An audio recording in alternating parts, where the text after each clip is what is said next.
I chose the book The Perks of Being a Wallflower for my independent reading project, and here is my summary. Charlie is the narrator of the book who went into his freshman year of high school with PTSD from the death of his Aunt Helen and one of his best friends, Michael.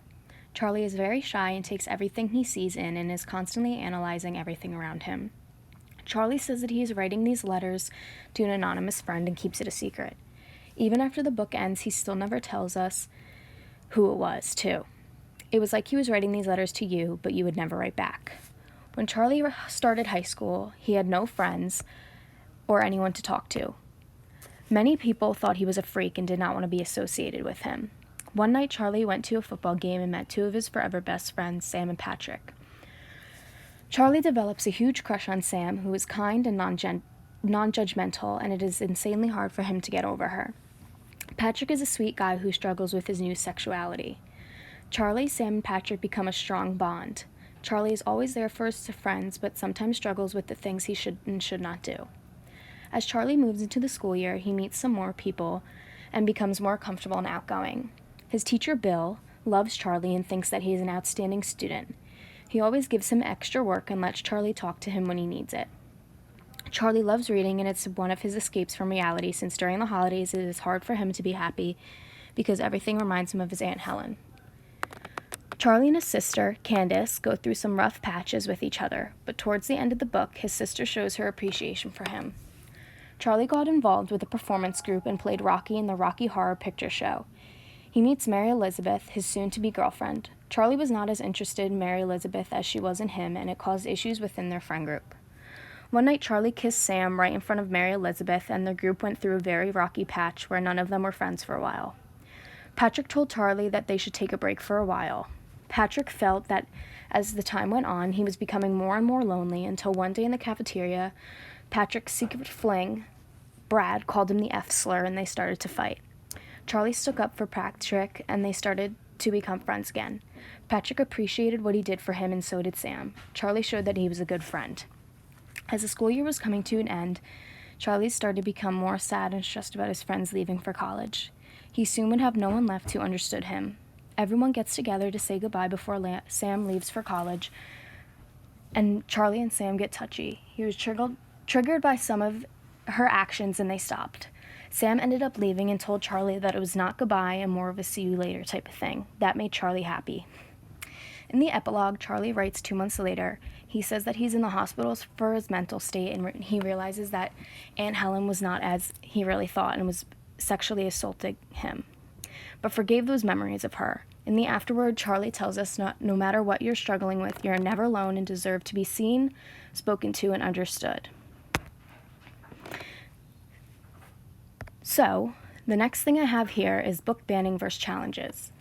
A book banning is when a book is literally removed and not allowed to be read in a certain place. This is usually because the topic is too sensitive or does not fit a certain status or criteria.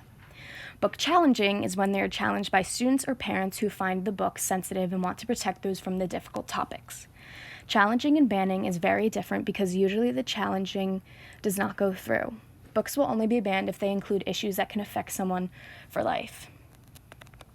And next, we have our specific cases and places where the books have been banned or challenged. We have things from as far back as 2010, but I'm starting at 2015, where the book was challenged for drugs, alcohol, and smoking, and homosexuality, offensive language, and other explicit content that could be unsuited for an age group. Then in 2016, it was removed from a high school curriculum because there was other sensitive topics that could be offensive and sensitive to some. 2016 in Iowa, there was a dozen parents that thought the book was obscene, and they objected to graphic sex scenes and the depiction of drug and alcohol use. Then in 2017, a middle school in Florida, there was a meeting talking about the book, and some parents complained about the book's scenes and depictions of drug and alcohol use, but a lot of the majority who spoke over the course of the 3 hours defended the book, and many more than the 40 speakers talked about their personal connection to the book. And the most recent one I found was in 2018 in Oregon. A school district A parent challenged the book, said that it was a trash novel with characters that were bad role models for teenagers that used drug use, smoking, underage sex, drinking, and attempts to be sexual and arousing in its graphic descriptions. So, to go along with that, I also have excerpts from the book that could be sensitive to some and could trigger some as well. So, I have that Charlie was struggling with a marijuana addiction. So it says that after a week of not talking to anyone, I finally called Bob. I know that's wrong, but I didn't know what else to do. I asked him if he had anything I could buy. He said he had a 1/4 ounce of pot left, so I took some of my Easter money and bought it. I've been smoking it all the time since. So this part focuses on Charlie's addiction that he has from depression and not having many friends at this time, because this is when he was going through the rough patch with his group. And then we have a spot here that focuses on sexual assault and rape when Charlie was talking to Sam, and Sam was telling him a story at a party, and then he realized that a guy raped another girl when he was right in front of her. So, and then towards the end of the book, when Sam was going away before she went away for her college program, Charlie and Sam began to get touchy, and then it comes from the book. It says, "That's when I stopped her. 'What's wrong?' she asked. 'Did that hurt?' I shook my head. It felt good, actually. I didn't know what was wrong. You're as white as a sheet, Charlie. Just calm down. Take deep breaths." I did what she told me, and just before I fell asleep, I said something. "I can't do that anymore. I'm sorry," I said. "It's okay, Charlie. Just go to sleep," Sam said. So basically this part focuses on when Charlie didn't know what was going on, but it was basically like he had a flashback to things that have happened to him in the past.